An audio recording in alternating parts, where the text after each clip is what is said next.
বর্তমান যুগে গাইডলাইনটা আমাদের স্যার একটু বিদেশে যাওয়ার ব্যাপারে ডিসকারেজ করেছে, কিন্তু আমাদের একই সঙ্গে মনে রাখতে হবে পৃথিবীটা একটা মোবাইলের মধ্যেই। এখন তুমি দেশে বিদেশে হাজার হাজার কোটি টাকা শুধুমাত্র একটা মোবাইলের মাধ্যমে এখন লেনদেন করতে পারো। একইভাবে চিকিৎসা পেশাও এখন যখন তোমার কাছে একজন রোগী আসবে, সে গুগল, ইউটিউব এগুলো সার্চ দিয়ে তুমি হতবাক হবা যখন প্র্যাকটিস লাইফে আসবা যে একজন অনেক সময় মানে রানিং প্রফেসরের থেকে ওই রুগী ওই বিষয়ে স্পেসিফিকভাবে ভালো ভালো কিছু ইনফরমেশন তোমাকে দিচ্ছে। তো চিকিৎসা পেশায় এখন এই গ্লোবালাইজেশনের যুগে আমাদেরকে সিদ্ধান্ত নিতে হবে যে কী পরিমাণ এক্সপ্যান্ড হয়েছে, এবং এই সময় আর্টিফিশিয়াল ইন্টেলিজেন্স, রোবোটিক, সার্জারি এবং বিভিন্ন দেশের যে বিভিন্ন কোর্স আছে, এই কোর্সের সঙ্গেও আমাদেরকে পরিচিত থাকতে হবে। আমি যেমন বর্তমান যে পেশা এসেছি, এটা আমার সিদ্ধান্ত হচ্ছে 25 বছর আগের কথা। এই সময় যখন আমার এই সাবজেক্টটা এত অপরিচিত এবং এত নতুন ছিল, আমার এই লাইনে আসার পিছনে আমার শিবিরের সভাপতি ছিল তখনকার রানিং, যিনি আমার বড় ভাই, তিনি আমাকে এই বিষয়ে প্রথমে বলে যে এই সাবজেক্টটাই তোমার পড়ার একটা সুযোগ আসতেছে, তুমি পড়বা কিনা।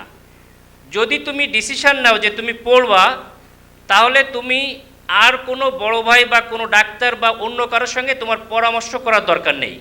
কারণ হলো এই সাবজেক্ট সম্পর্কে তারা ভালো বুঝবে না, তোমাকে ডিসকারেজ করবে, তখন তুমি হতাশ হয়ে যাবা। তো আমি ওরকম করে ঠিক খুব বেশি ডিসকাস করি না, এবং আমাকে তিনি পরামর্শ দিলেন যে অনেক সময় এক সাবজেক্টে তো 2-4 বছর পাশ করতে লেগে যায়, তুমি 1 বছর পড়ে দেখো তোমার কেমন লাগে, যদি ভালো লাগে তুমি কন্টিনিউ করো। আমি পরবর্তীতে ভালো লাগে এবং আমি কন্টিনিউ করি। আলহামদুলিল্লাহ, আমি মনে করি যে একটা খুবই মাইক্রো এবং সাব স্পেশালিটি যাওয়ার কারণে সেটা আমার জীবনের জন্য একটা ভালো ডিসিশান ছিল, এবং সেই গাইডলাইনটা আমাদের আজকের যারা আয়োজক ইসলামী ছাত্র শিবির, এই গাইডলাইনটা কিন্তু আমাদের শিবিরের আমার যিনি সভাপতি ছিলেন তিনি আমাকে দিয়েছিলেন। তো আমরা এই ফরমেটে আলোচনা করলাম। একই সঙ্গে এই মানবিক যে পেশা, এই পেশার সঙ্গে সঙ্গে আমাদের বর্তমানে অনেক চ্যালেঞ্জ আছে। এই চ্যালেঞ্জকে রক্ষা করতে হলে আমাদের বেশ কিছু স্কিলনেস অর্জন করতে হবে।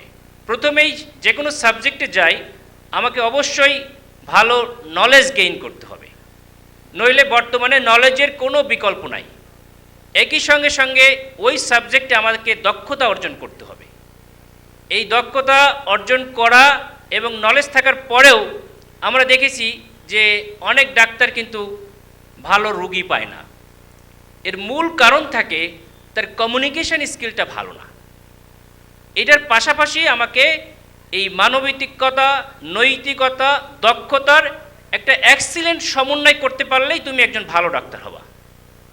যখনই রুগীকে তুমি বুঝতে শিখবে এবং রুগীর মনের কথা তুমি বলতে পারবে, রুগীর চেহারা দেখেই অনেক সময় তোমার অনেক ডায়াগনোসিস হয়ে যাবে, তোমার দরজা দিয়ে যখন ঢুকবে যে এই রুগীর, যেমন আমি দেখলে বুঝতে পারি তার আর ফার্টিলিটি ট্রিটমেন্টের সুযোগ নাই। আমার যারা অ্যাসিস্ট্যান্ট থাকে ওরা বলে, স্যার আপনি কেমনে বুঝলেন? আমি বললাম যে এটা চেহারা দেখেই আমার বোঝা হয়ে গেছে। সুতরাং এই পরিমাণ দক্ষতা তোমাকে অর্জন করতে হবে, স্কিলস আসতে হবে, এর সঙ্গে তোমার কমিউনিকেশনটাও থাকতে হবে। এর পাশাপাশি আমরা তোমাদেরকে বলবো যে অর্জনটা দরকার, সেটা হচ্ছে লিডারশিপ। লিডারশিপ, এই আজকের যে আয়োজন, আমরা যে লিডারশিপ যেটুকু শিখেছি, আমরা যেমন মেডিসিনের ডাক্তার হই বা সার্জারির ডাক্তার হই, তাকে অ্যানাটমি, ফিজিওলজির জ্ঞান থাকা লাগে। বর্তমান যুগে তুমি যদি একজন ভালো চিকিৎসক হতে চাও, ছেলে বা মেয়ে, আমি তোমাদেরকে আহ্বান করব তোমরা অবশ্যই একটি রাজনৈতিক দলের সঙ্গে সম্পৃক্ত থাকবে। আর এই রাজনৈতিক দল হিসেবে একমাত্র ইসলামী ছাত্র শিবিরই তোমাকে একটি সঠিক পথের গাইডলাইন দেবে। হ্যাঁ, কিছু প্রশ্ন থাকতে পারে, যেমন তোমরা তোমরা চিকিৎসক পেশায় এসেছো, প্রত্যেক ড্রাগেরই দেখবে একটা সাইড ইফেক্ট থাকে। ইভেন প্যারাসিটামল, যেটা হয়তো 1-2 লোককে একটা প্যারাসিটামলে তাকে সাইড ইফেক্ট করতে পারে।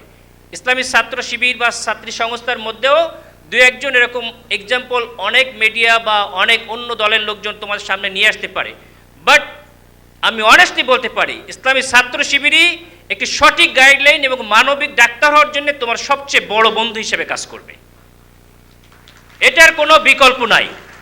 তোমার মা বাবা থাকবে না, দেখবা তোমার মা বাবা ভাই বোন তার থেকে সবচেয়ে বড় বন্ধু হচ্ছে তোমার ইসলামী ছাত্র শিবির বোন এবং ইসলামী ছাত্র শিবির ভাইরা।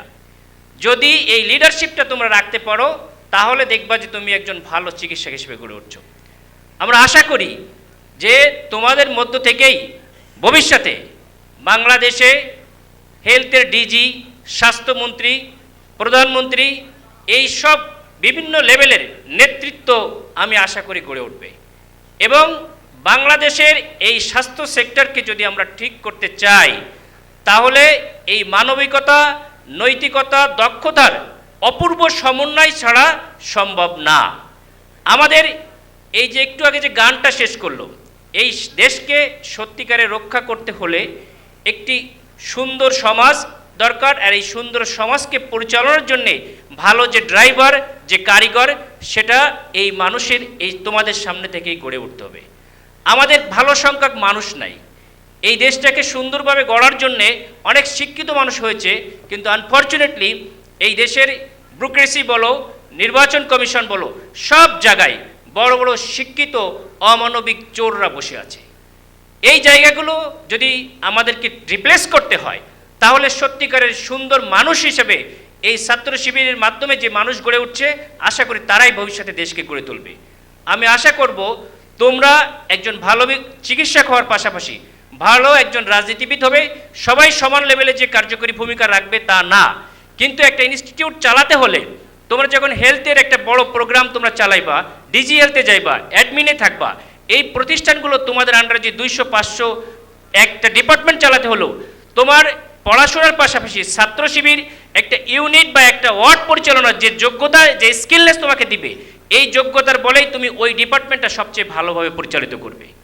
আমি ইভার কেয়ার বা অ্যাপোলো হাসপাতালের মতো জায়গায় আমার যিনি স্যার ছিলেন, উনি সম্পূর্ণ, আমি ছিলাম ছাত্র শিবিরের থেকে আসা, জামায়াতে ইসলামীর উচ্চ পর্যায়ের কাজ করি। আমার স্যার জানতেন উনি সম্পূর্ণ আওয়ামী লীগ বেস্ট, কিন্তু উনি আমাকে ভালোবাসতেন শুধুমাত্র আমার পরিচালনা, আমার নৈতিকতা, এগুলোর সমন্বয়ের কারণেই সবচেয়ে আমাকে স্নেহ করত। আমরা আশা করি তোমাদের মধ্যে এই গুণ আসবে এবং শিবির থেকেই তোমরা সেই শিক্ষাটা পাবে, শিবির থেকে সেই স্নেহ পাবে, সেই ভালোবাসা পাবে। এই দেশকে আমরা সবাই মিলে একটি সুন্দর বাংলাদেশ হিসেবে গড়ে তুলব।